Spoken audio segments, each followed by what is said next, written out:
So welcome everybody. So happy to be here again. My name is innate and I'm here with Libby. And Libby was already on the podcast like a while ago, I think it was. So I'm so happy to have you back here, sister. And today we're gonna talk about what happens after the ayahuasca afterglow and a little bit of timelines in terms of integration and things like that. And I'm super excited, to have Libby here because she went through, the whole 1 year integration program and everything. And I'm excited to hear her perspective. And it was a while ago, so there is even more, retrospect that you can look back onto, which is like so exciting. And yeah, we thought that this would be like a useful conversation for most of you who listen to the podcast. Because we were talking about this in Clubhouse and it was, a lot of people had something to say. And yeah, anyways, if you want to talk to us or be part of the conversation, we are on Clubhouse every second Tuesday. And yeah, you can just, find the link in the description how you can join us and just, that's an interactive room that we have every second Tuesday when we talk about, everything about ayahuasca preparation and integration, basically. So welcome, Libby. So good to have you back. How are you? Thank you so much. Yeah, it's been about a year since I was last on the podcast, and I love listening to them. So thank you so much for having me back on. It's such a pleasure. And yeah, as you said, I co-moderate the room with Nina for Clubhouse. So I also highly recommend checking out that room if you ever have the chance. It's a really great 90-minute conversation every other Tuesday. And just being a part of it has really helped me in my healing process even more. I finished my year-long integration about a year ago to date, actually. So I really believe that being a part of that Clubhouse room has, being a part of a community has also helped me expand that healing even further, and being part of a group. So it's wonderful. So yeah, check it out if you would like. We'd love to have you. Yeah, that's perfect timing. Actually, we didn't plan it, to have this like year apart, and we did not plan it. I think it's just really, perfect once you kind of relax a little bit into the flow. It just all aligns, and I love that. And this is a good example for that. Okay, I think I want to start with just, what we always talk about in terms of integration. That integration is basically the embodiment of those lessons and teachings and newly acquired awareness that you receive, through the medicine and with the help of the medicine. And that's what the emphasis is on, that what you're going to do with that knowing, that wisdom, that insight, that awareness that you now have, and how you're going to translate that into your everyday life, how that is going to change your life, on the long run, and so on and so forth. So I know that you went through so much, like since these last 2 years. So whatever comes to you that you want to share on this subjects, that how did it look like for you to translate those insights into your everyday life, and what were those habits and behaviors that you changed, and how did that work out for you? So I'm just giving you the mic to share with us. Thank you, sister. All right. Yeah, so for me, I've been thinking a lot recently. The two of us and our friends in Clubhouse have been talking a lot about the ayahuasca afterglow and what happens after the afterglow wears off. And it's a different amount of time for everyone. For me, the afterglow, I would say, didn't last very long. And now that I have enough space to reflect and look back on it, I really think that it's because with my intention when I went into ceremony, I asked the mother ayahuasca to show me how to live life without pain. And ultimately that pain was stemming from anxiety, fear, lack of trust, things like that. So what really started happening very quickly when I returned to, at the time, my home was in Chicago, was that I entered this pretty much this state of like almost total darkness. And that was very scary for me. And the way I describe darkness is that I had this like just total acute awareness of all of my triggers, and all of my shadows were just thrown at me so hard. And because I was battling, I don't want to call it a battle, but at the time it felt like a battle. So sometimes I'll talk about how I was feeling in the time, but I'll look back at it and be like, that really wasn't a battle, but it felt like a battle, which I also think is really cool.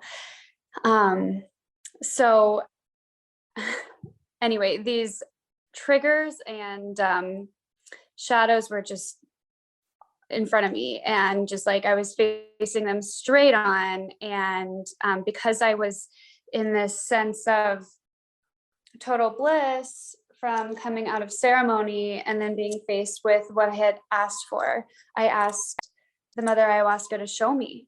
I asked her to show me how to heal this, how to heal this trauma, how to heal this pain. And so she showed me, and she showed me really fast. And it was in those moments of darkness where, you know, luckily I knew that I had Nina to help me get through it. And now that I'm looking back, this is how I was very present moment in the time, just really trusting the process. But I was very, very dependent during my healing process on that help. And that was something that I committed to, and that she had committed to me. And that's what I knew I was going to have. So I didn't know that I was going to be faced with all these triggers so soon, but luckily the consistency and what I knew was going to be there was my therapeutic sessions with Nina, my talk therapy. So, I kept moving forward with this. And the first few months after the ceremony were pretty dark. And then the more I became aware of these triggers and aware of these shadows, and then the choices, because my awareness was increased so much, and then I was aware of these choices that I had and how those triggers made me feel, or how those behaviors made me feel, I was able to decide what made me feel good, what didn't make me feel good. I became aware of my habits of, self-sabotage, self-destruction, things like that. So I was able to recognize them a lot quicker than just as before I started out on this journey, just living and surviving with these constant feelings. Now I was able to recognize them a lot quicker, and then stop and have a conversation with myself, and and then make those choices. How am I going to move forward with this? So that was a huge gift that I had with this integration, was knowing that I had assistance in this process. I've never done it without this type of program, but I really believe that if you are called to the medicine, called to the Mother Ayahuasca for the purpose of healing and awakening, that this would be a really great choice for you to really achieve that for yourself. And yeah, so if you could remind me just a little bit more about the question, or we can. Yeah. So Can you say some practical examples so people can understand, like, how does that look like on an everyday basis when you say that you become aware you're, self-destructing kind of behaviors and habits and triggers and all that?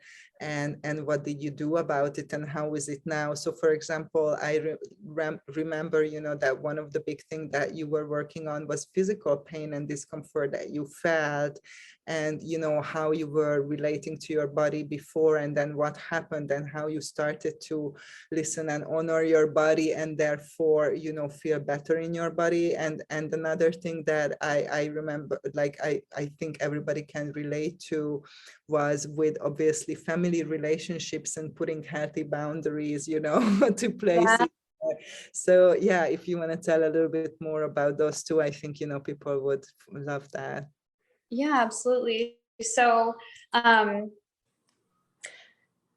I said before, I was called to the medicine to help heal myself from chronic pain, anxiety, PTSD, and I realized that a lot of the pain was actually just from not listening to my body. And what I was able to learn, for example, there's so many examples that I'm actually going to give right now because, um, a lot of it does have to do with boundaries too. So your body is your temple, and your body has innate wisdom to tell you everything that you need to know. And I kind of feel like before I set out on this journey, I was just kind of like surviving. And I had certain things, like I had a job, I had a husband, I still have a husband. I had, an apartment. I had these things that I felt like I should just be happy and, just keep chugging along. And in reality, no one should be living like that.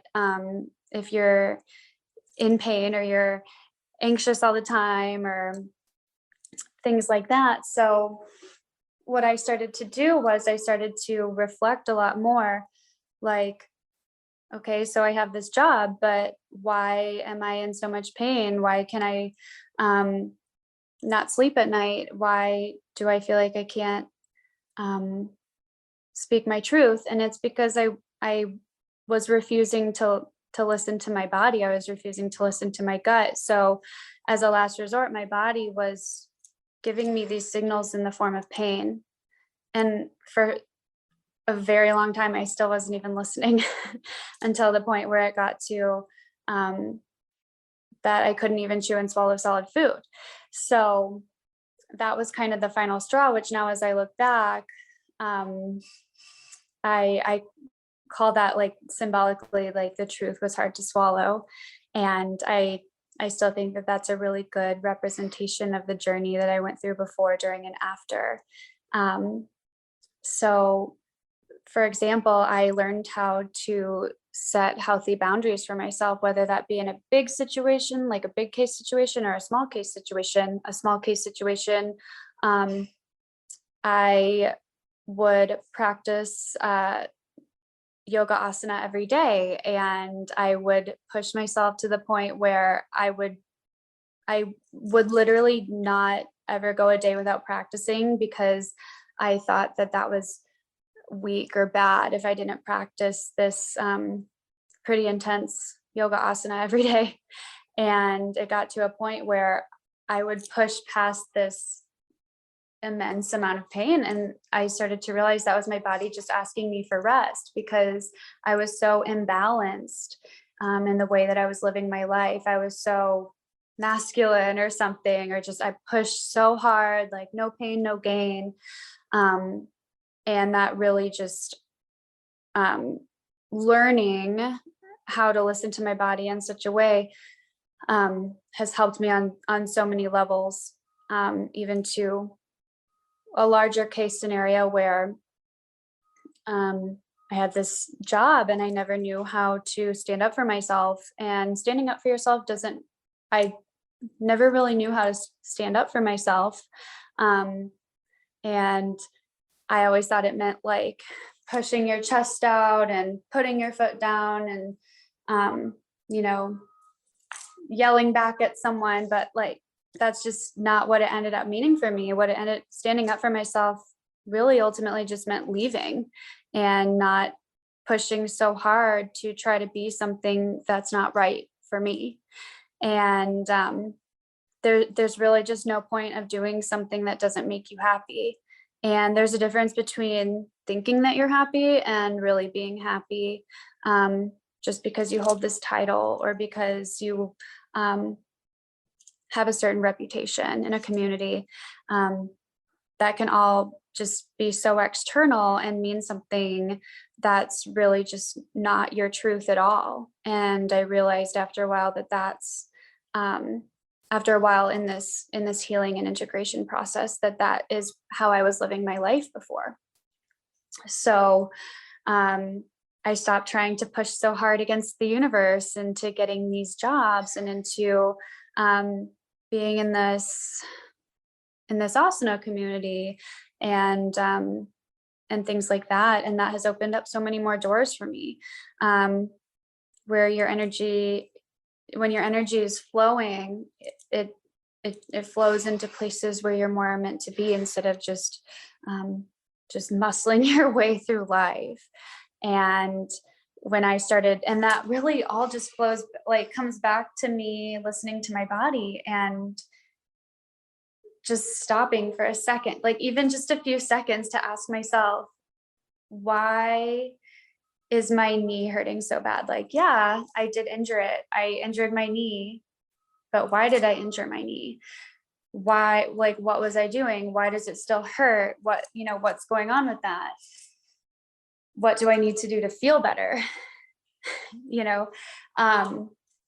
So, making those choices also made me a lot more brave, and it made me like learning how to watching myself, trust myself, and seeing everything play out, or like fall into place, not play out, watching everything fall into place when I started to take these steps back and ask myself these questions and take those chances into trusting myself. Because back then you have to realize I never used to trust myself. I used to self-sabotage. I used to question myself. Like even the simplest thing of like, what color am I going to wear today was like, I would even second guess myself on what I would put on my body to wear. So if that sounds like that, you should imagine the bigger decisions that I had to make in my life. So, and I remember there was once that, correct me, on this, because I can't remember the details, that you were signed up for some course or workshop and you were in pain and you didn't really want to go, but you didn't want to lose the money, and you went, and there was like a car accident or something. The universe literally like you on the way, like yeah, that was me. You got that. And ignoring your body's signals. and what's really quite cool about that whole situation is that I still use that to this day of a learning experience, where when it happened, I was so just like mad at everyone, like not everyone, but I was including myself. Like I was just like so mad at the world. And this was like one of the final straws that like took place. It was like the most absolute, like, it just completely embodied my all my situations, like my self-sabotage, my mistrust, my looking for external sources for validation, all of that in one. So yeah, this was in Chicago, and I was signed up for and involved in a yoga teacher training. And my body had just completely had it. And I tried so hard to listen to my body.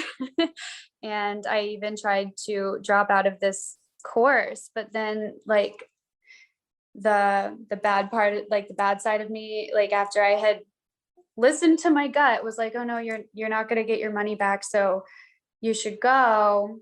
And one thing led to another, and I ended up getting in the car late, starting driving to this teacher training, and I got T-boned.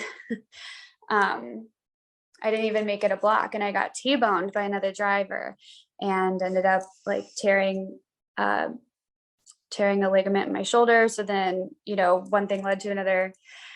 I couldn't practice. I was in like immense amount of pain all over again.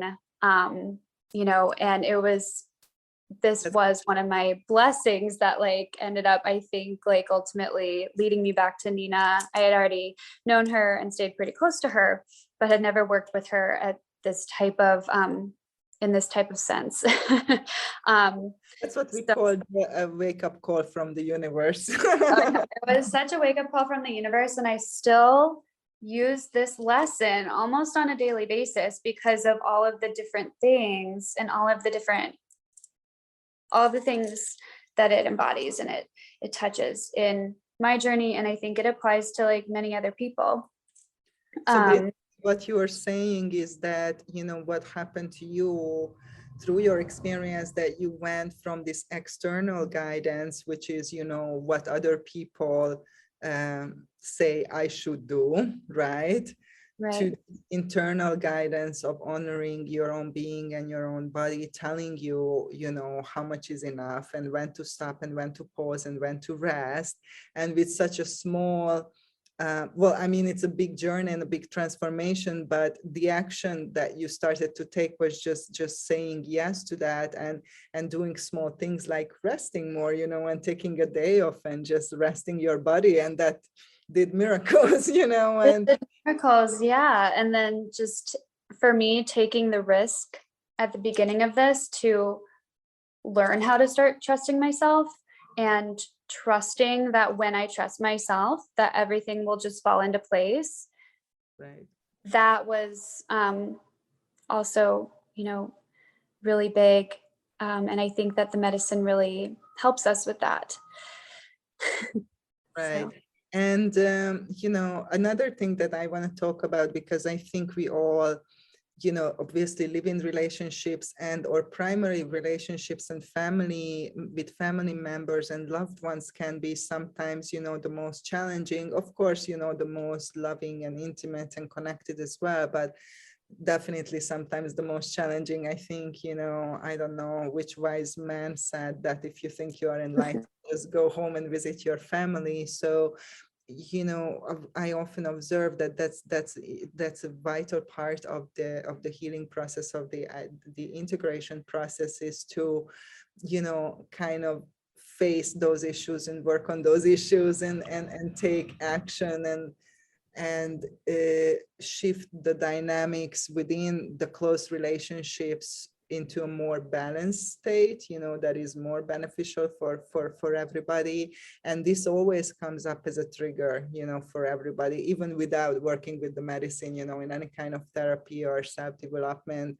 So I think this is a good kind of point of measure, also how much you moved, how much you evolved, to look back, okay, how much your relationships changed, especially those relationships that were challenging for us. So for most of us, we have like a history, with one of the parents, and it's just some big family drama and war going on, and to find some way of peace and forgiveness and love and compassion in these situations sometimes can be very difficult and very challenging.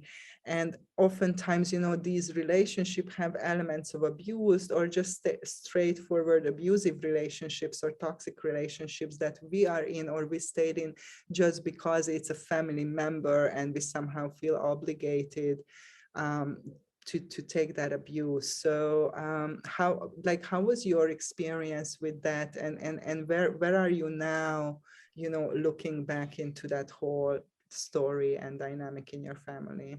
Yeah, so I definitely agree with you, Nina, about how family is can be a very challenging and triggering. Now, I believe in a very healthy and productive way.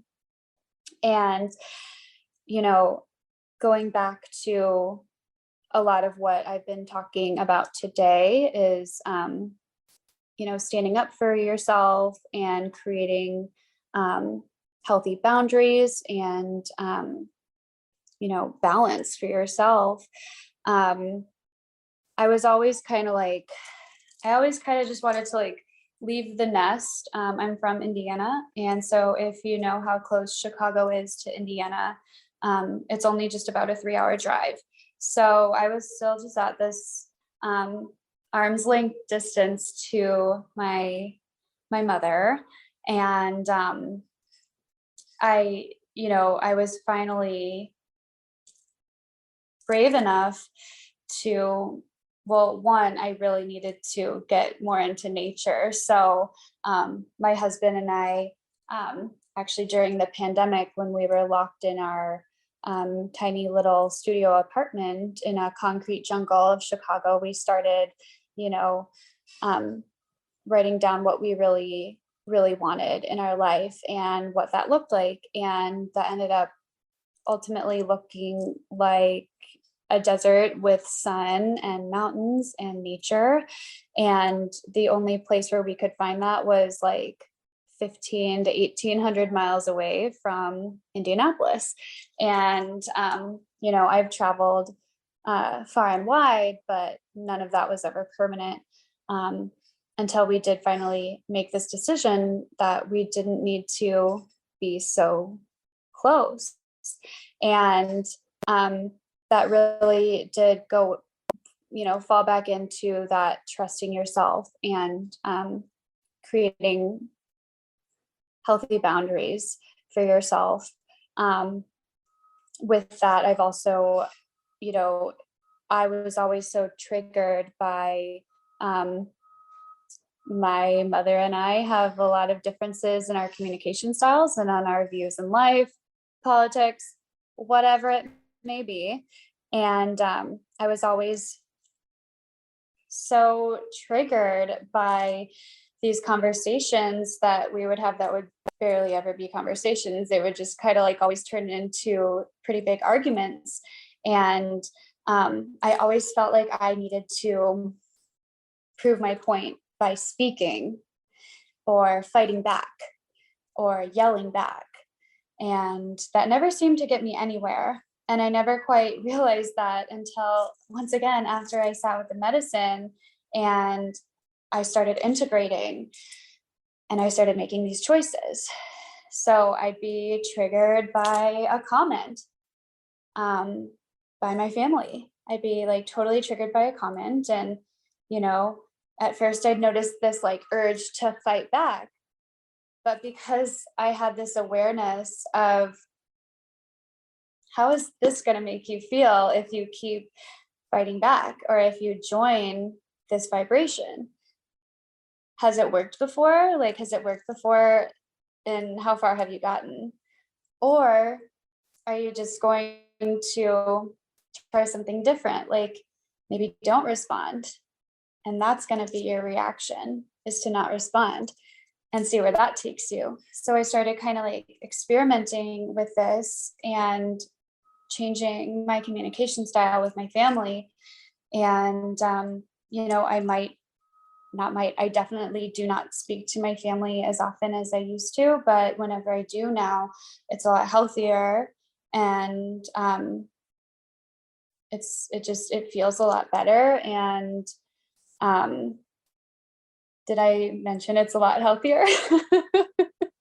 So just learning how to stand up, like finding the strength within myself to stand up for myself that way, instead of, in being a lot more peaceful and speaking less and proving my point in such a way, I think that my relationship with my family has really, it's gotten a lot better because we're not fighting. And I think that by not engaging in those certain types of behaviors, it also shows that I'm not interested. I am not interested in this whatsoever. So because I'm not playing a part in that, then it's not even presented into me. I'm not in that vibration anymore. So yeah, the distance and changing my communication with my family has definitely helped everyone. Everyone to just be better and show up better. That's so awesome. Thank you so much for sharing. And I just want to do a little summary here, because that's kind of like standard part of the integration process, what you just described, how, the medicine helps us to expand our awareness, and that with that expanded awareness, we turn our attention inwards, that you mentioned several times, that instead of reacting to the external world, instead of trying to defend ourselves, instead of trying to, bring our point across or convince somebody, you use your awareness to kind of reflect on yourself and what's going on in your internal reality, in your internal landscape, in terms of how am I feeling, what's going on in my body, what am I thinking about this, so on and so forth. And starting to develop that intuitive guidance, that comes from within, and turning our attention a little bit away from those external voices that are telling us constantly what to do, how to live, how to behave, how to speak, so on and so forth. And once you start to bring your attention inwards, I think that one of the most important things that happens, which is the most challenging but most liberating as well, as you described, is that you become aware that we are our worst enemies. That you are doing this to yourself. As you said, you are participating in that game, in that conflict, in that fight, in that you are participating in it, and you are creating it. And I think this is kind of like the what you said, you refer to as a truth hard to swallow, because a lot of people is much more comfortable, to blame somebody else for what's happening, instead of acknowledging that I am part of that, I'm co-creating this, I'm participating in this. But also one of the most liberating, as you mentioned, because now you have a choice, the result, the gift here is the choice, because before you don't have a choice, you're just on automatic pilot, and you react to the triggers, and you recreate, the same scenario. I'm sure everybody familiar with that, how you keep circling in the same cycle. But now you have choice, and now you're like, okay, so if I'm doing this, if I'm creating it, if I'm playing this, I can just stop it. I cannot do it. I cannot participate. I can go ciao, bye, and and choose peace, and not participate in a fight. And that is, that personal empowerment, I think, that we always talk about in the integration and in the healing process, to take back the power over your life from that zombie reactive, state, when you just keep repeating, the same patterns, the same mistakes, and blaming others for it. How did that work out for you, by the way, versus trying something else that you are guided to do, and see, what does that do? And as you said, you saying, oh, that's much better, I feel better, I'm more peaceful, everybody is more peaceful, there is less conflict, there is less fighting, everybody benefits from this, and of course you have more inner peace, that's above all, that's why we are doing this. So that's amazing, the way you described it, how this plays out, and certainly I think, especially with close relationships, we want to change the other person. We would, oh, if you would be just like this, then I would be happy, it's like, and it's just such a futile like windmill fight. It's just like it's never happens, because you don't have power over other people. And as soon as we can shift that perspective and realize that I cannot change this person, that I can change myself and the way I look at things, the way I see things, and I can change my actions, I can change my behavior to in a way that serves me better, and ultimately everybody, as you described, everybody benefited from your action, not just you, but all the other family members who also have less conflict and more peace, in this situation. Right. At least with me. No. Yeah, so that was actually, I'm really glad you brought that up, because that was one of the biggest teaching moments for me, was when I really was able to understand that I am really only responsible for myself. I am not responsible for anyone but myself. And, you kind of always know that, you're taught that, but like you said, you can't change anyone else but yourself. And when you are responsible for yourself and you do stand in your power, then only good things are going to follow that. So yeah, I'm really glad that you brought that up. So we're gonna probably do a part one, because we just touched upon the first two questions that we wanted to talk about. So, but just, is it long? yeah, and I think it was so rich, the conversation, but we did cover a lot of grounds. What, in retrospect, now you are at this like 2-year mark, right? If you're looking back, if you just want to share a couple of things that you really took away from the experience, or something that you would like to communicate to the people who maybe feel called, to participate in something similar, and feel ready to radically, shift their life. This is the moment, to go through your message, dear sister. Oh my gosh. So Hold on for 1 second, because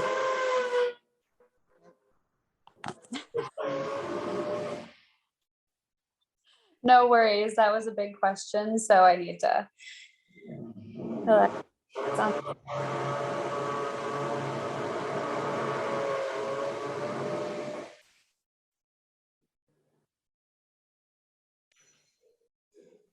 okay, someone's doing construction. I just heard like a nail or something. yes, good to go.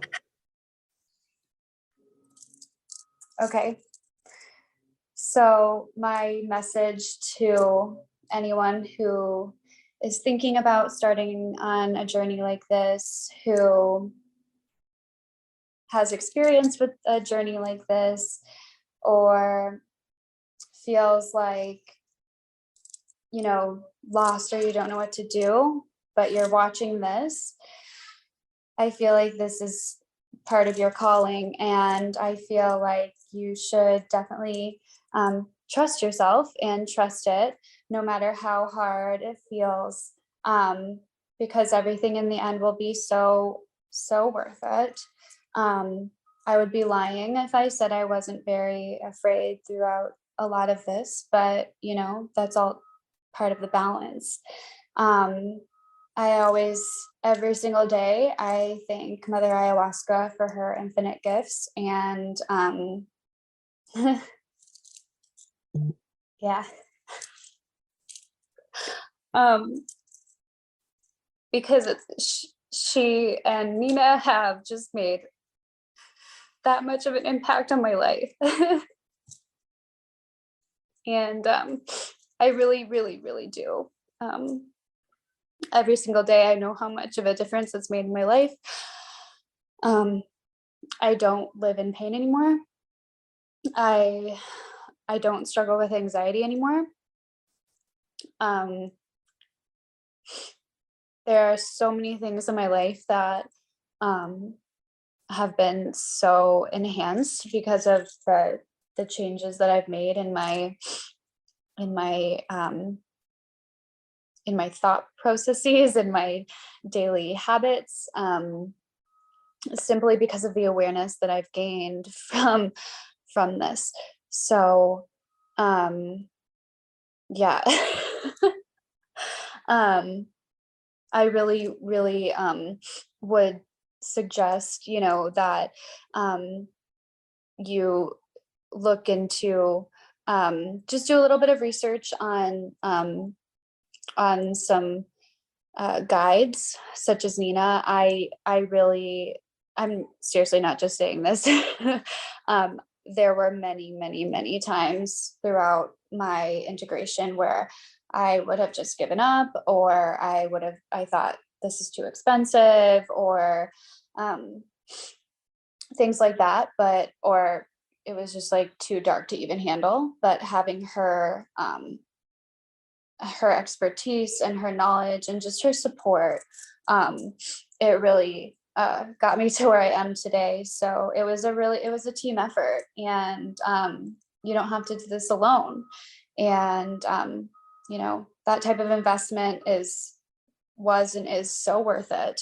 So if you ever want to talk to either one of us about that, I know that we're both here to do that. And we're more than happy to. We would love to talk about it. So yeah. Any questions, reach out to us. I know Nina will cover this as well. So yeah, so much for listening. Thank you so much, sister. I'm so touched. And yeah, as we say here, always, you are the healer and love is the medicine. So the Yes. main gratitude goes to you, because you This is true. and we always say that the medicine and the guides and the therapists and the healers are guides and supports on the journey, but you are the protagonist and you are the most important part. And I think that the amazing positive changes that happened in your life was greatly because of that commitment, that 100% commitment, and that radical honesty with yourself, and that willingness and openness that you had and still have. So yeah, definitely team effort, but without you, nobody can do this for you. So, and that's part of that empowerment, that as we go through, these type of processes, we are like, wow, I am strong. Yeah, you're so right. And that like also goes back into like the truth is hard to swallow. Like sometimes it really sucks to like put that hard work in and tell yourself you're not a victim anymore, but it only sucks for like a second, and then you have the whole rest of your life learning how to heal yourself over and over again. And that's another thing that I've learned. So yeah, thank you. Yeah, and for all of you who are listening, I hope that you enjoyed this episode, and please help us to share this video and subscribe to my YouTube channel and all the other channels in social media, because we are relying on you to put this out there and to make it available for people who are considering, doing this type of journey with this beautiful plant medicine, the mother ayahuasca. And that's why we are doing this podcast and putting all this effort to help people to understand a little bit better what they are heading into and to navigate this path with a little bit more ease and grace. So thank you for your contribution and your support. Thank you for listening, and see you soon, because we will be back very shortly with Libby. Lots of love.